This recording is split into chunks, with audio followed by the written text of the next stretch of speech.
হলুদের রাজ্যে সবাইকে স্বাগতম। এত বিস্তীর্ণ এলাকা জুড়ে এত যে সরিষার ক্ষেত আমি আগে কখনো দেখিনি। হ্যাঁ দর্শক মন্ডলী, আমি এখন আছি চলন বিলের একদম মাঝ বরাবর। আসসালামু আলাইকুম এভরিওয়ান। বাংলাদেশের মধ্যে সব থেকে বড় বিল হচ্ছে চলন বিল। আমাদের নাটোরের এই চলন বিলে এখন চারিদিকে শুধু সরিষার ক্ষেত। এখানে যদি আপনারা বেড়াতে আসেন, মন অল্প সময় ভালো হয়ে যাবে। তাই যারা এখনো এই নাটোরের চলন বিলে আসেন নাই, তারা অতি শীঘ্রই এখানে বেড়াতে আসেন।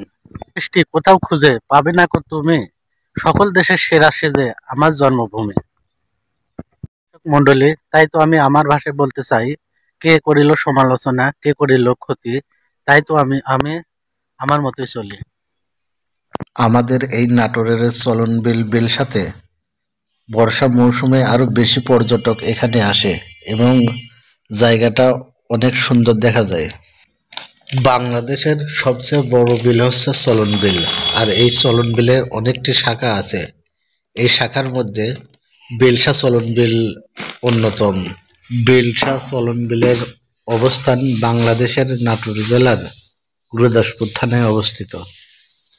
এই সময় বাংলাদেশের বিভিন্ন প্রান্ত থেকে মধু সংগ্রহকারীরা এখানে আসে। এদের থেকে খাঁটি মধু আপনারা যদি নিতে চান তাহলে এই বেলসা চলন বিলে আসতে পারেন। তারা একদম খাঁটি মধু সংগ্রহ করে।